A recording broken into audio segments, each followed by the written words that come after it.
Good evening and welcome to the Newcomer group at Remedy. I am the pastor of care and recovery and one of the creators of the group process and community we call Remedy. My sense is that you're here because you want to make a change. Maybe you've identified something that needs to change in your life or someone else has identified that. But let me tell you my story of making a change. I remember when I first started down the road you were about to take, I had been sober for many years. When I graduated from college, I had a pretty serious drug and alcohol addiction. It took about 2 years after my graduation for my life to run aground completely. I sought help, I found sobriety, but it wasn't until 9 years later that I realized an addiction to substances were not the only dependencies I had. I used food, exercise, and chronic dating relationships where I was always committing more of my heart and body than I wanted to.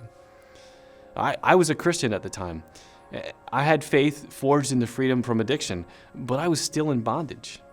I couldn't free myself from the more subtle and acceptable ways of trying to heal what was broken in me. I couldn't run, bike, or swim far enough to change myself, and the next relationship could never touch the dis-ease I felt from the haunting feeling I could never be enough. I remember after working the process for a while, and all the while wrestling with these labels of recovery and taking a hard look at my story, really, I asked my sponsor, do you think I'm a sex addict? I was fully surrendered to that label at that point. I wasn't really fighting it.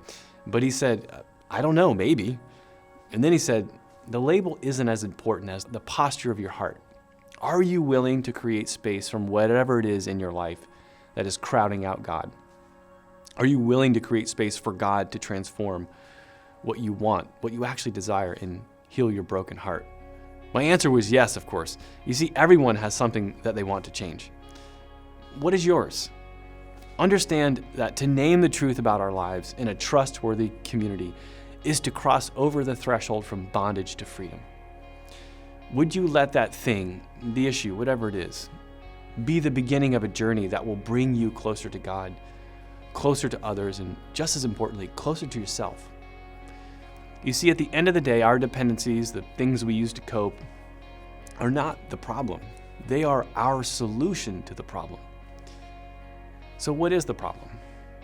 Jay Stringer, author of the book Unwanted, said, our compulsive behaviors are driven by shame, not by pleasure.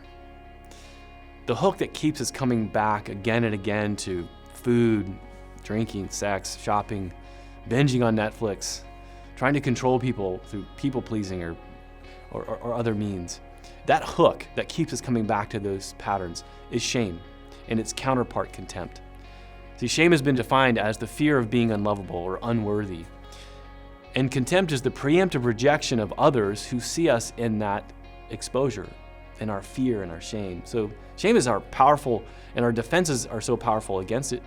We often are not privy to that experience, but only to the lingering corrosive voice in our heads as we turn our contempt on ourselves. We may not even be aware of the experience of shame, but we often identify with the cruelty with which we treat ourselves as a result of our shame. I mean, we treat ourselves in ways we wouldn't dream of treating others. We don't have to live like this. There is freedom available. If there is one thing I can promise you is that Jesus covers our shame and he binds our broken hearts. He's doing it with mine, and I know he will do the same for you. So what is next? Simply this: finish this group tonight with the facilitators who are here with you, who will take over after I conclude this video. Then join an open group. We all start in an open group the second week when we come back. Men will be with men and women will be with women. What I'm asking you for is a 60-day commitment to try this out. That's 8 Mondays. We will ask you to do 3 things initially as we prepare you for a closed group of men or women that will carry you through the remainder of the process. First is this: put language to your problem, or as I have said, the solution to the shame and the contempt we experience in our brokenness. I assure you that your honesty will be what determines your ability to trust the process and trust the group. Trust opens the human heart to change, and it begins with honesty in a trustworthy community. That's Remedy. Complete 30 days of sobriety. That's number 2. Whether you have an addictive problem or not, everyone has the ability to create space in their life for God to work, and this is essential. There are things that we need to say no to and things that we need to say yes to create that space, to do the deeper work that we're called to do.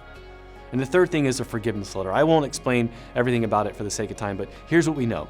The problem we are facing isn't so much the surface pattern, the food, the lying, to make ourselves look good, people-pleasing porn, but really the pattern of shame and contempt we've just named is the core pattern that is the problem.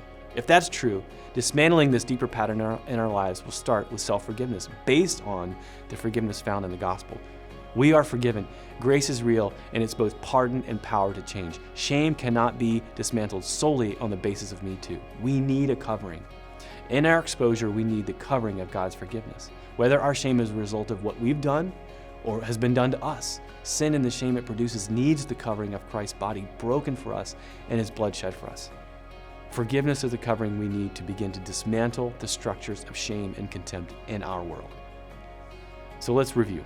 That's 1, name the pattern in your life, the well or the wells we go to again and again to find life, but all we get is pain.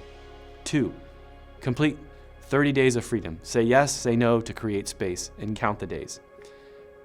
The third thing is the forgiveness letter. Now, I'm glad that you're investigating about what it would mean to make a change and walk in community and freedom. My prayer is that something resonates with you tonight to make that 60-day commitment. I'm looking forward to seeing you around at Remedy, where we find recovery without labels and healing without limits.